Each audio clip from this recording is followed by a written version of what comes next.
अकबर की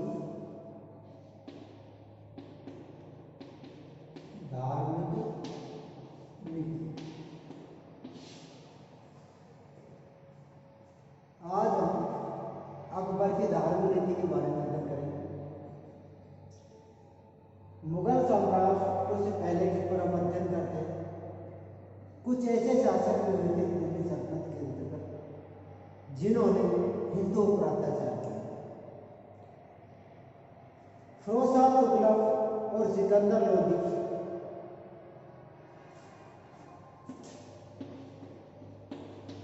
फिरोज शाह तुगलक और सिकंदर लोदी ऐसे कट्टर शासक हुए जिन्होंने हिंदुओं के मंदिरों को नष्ट किया और अपने धार्मिक रीति रिवाजों को स्वतंत्रता से पालन नहीं कर रहे थे। इसी प्रकार हम मुगल काल के अंतर्गत जब देखते हैं तो बाबर और हुमायूं, बाबर और हुमायूं, बाबर और हुमायूं ऐसे दो शासक हुए। बाबर कट्टर धार्मिक था, वो नसबंदी सिलसिले को अपनाया। उसने भी हिंदुओं के साथ अत्याचार किए। उसने भी हिंदुओं के साथ अत्याचार किए। हुमायूं था, वो जीवन भर लड़खड़ाता रहा और वो भी मुसलमान के अंदर पूर्ण विश्वास रखता था। इसके बाद में कुछ उदार नीति अपनाई थी। वह शेर शाह सूरी एक अफगान शासक था।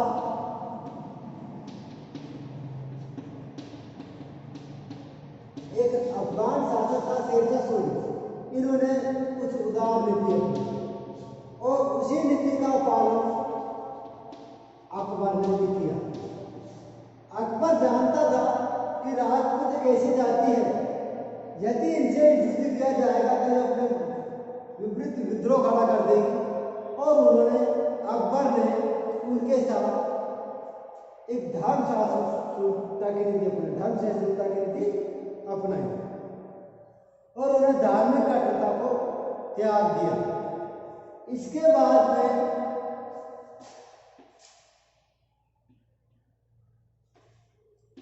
जहांगीर और शाहजहां ऐसे दो शासक थे। इन्होंने इसकी नीति को कुछ हद तक लागू करने के बाद में उसकी नीति में भी कट्टरता का उल्लेख दिखाई देता है। जैसे कि जहांगीर ने हिंदू मंदिरों को तोड़ा जाना, गाय को मारना, कब्जा करना। इसी प्रकार शाहजहां के अंतर्गत भी कुछ देख रहे और इसका पूर्ण विपरीत था औरंगजेब।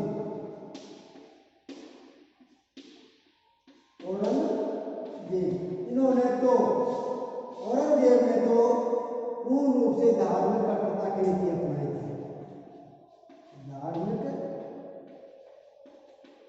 कट्टरता की नीति अपनाई। हम देखते हैं यहाँ पर अकबर की धार्मिक नीति, यानी अकबर की धार्मिक नीति कैसी थी और उन्होंने इसका पालन क्यों किया। क्योंकि धार्मिक इस नीति के पीछे उसकी एक उद्देश्य नहीं थे। भारत के मुसलमान शासक अकबर निसंदेह सबसे अधिक उदार सम्राट। केटी साहब ने लिखा है,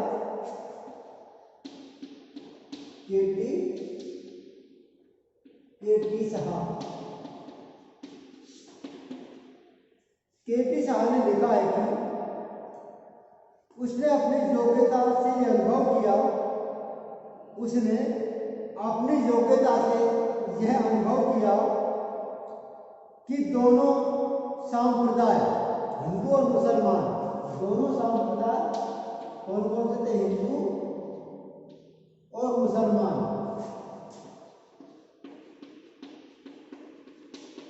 हिंदू और मुसलमान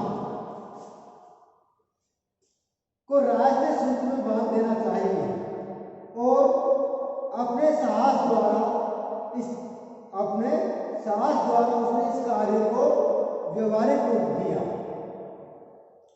उसने अपने युग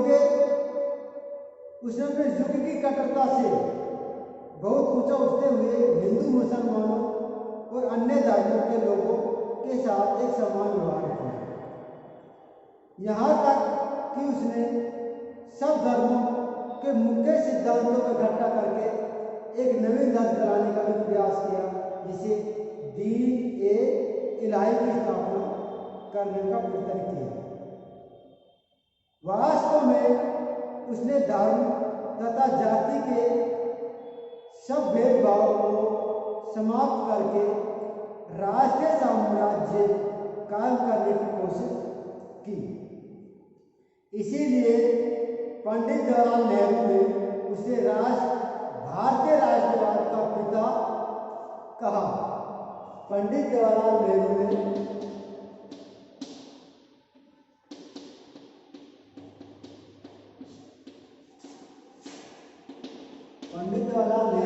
अकबर को भारतीय राष्ट्रवाद का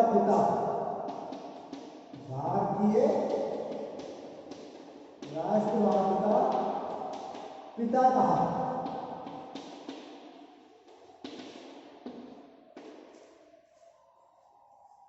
नीति को प्रभावित करने के लिए कई कारण थे। इस नीति को प्रभावित करने के कारण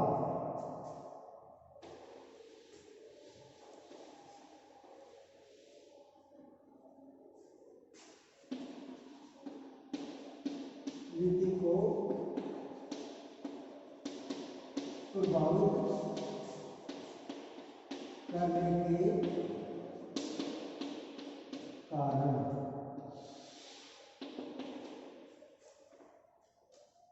अकबर का जन्म तथा पालन पोषण उचित वातावरण में। नंबर 1, अकबर का जन्म व पालन पोषण उचित वातावरण में।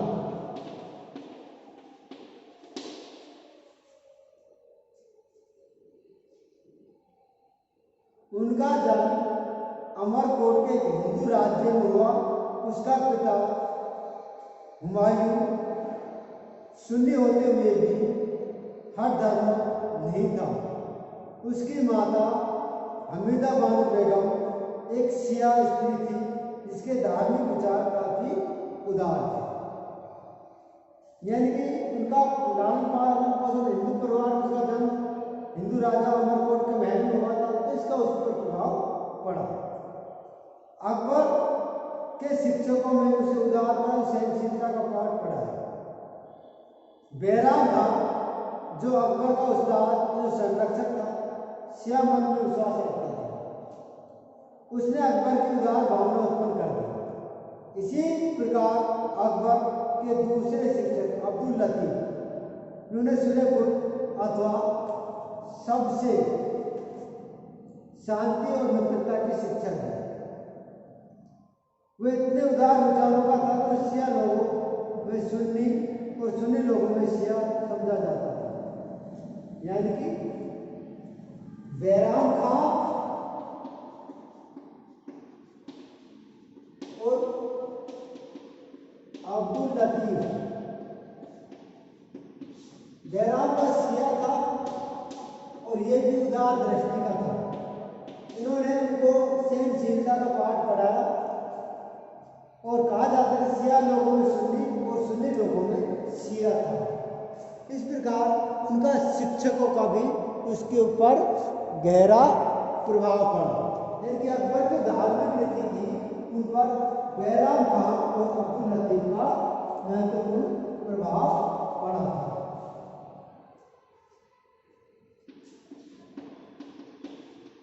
शिक्षकों का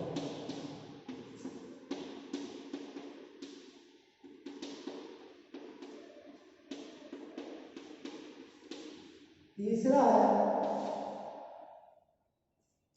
अकबर के युग में धार्मिक उथल पुथल के उस पर कोई प्रभाव नहीं डाला। उस समय भारत में भक्ति आंदोलन और सूफी मत के उदार विचारों पर जोर था। यानी कि भक्ति आंदोलन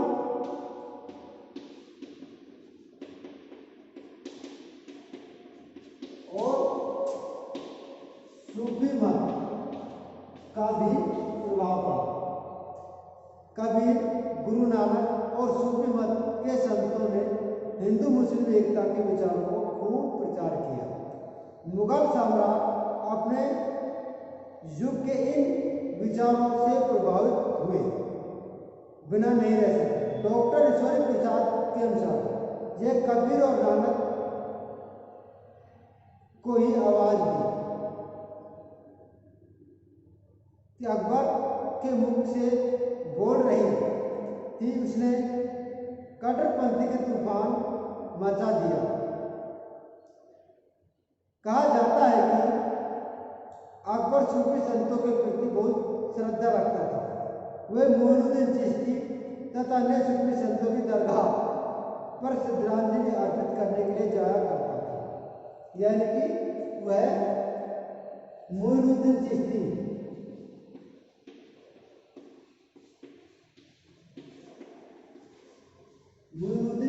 की दरगाह पर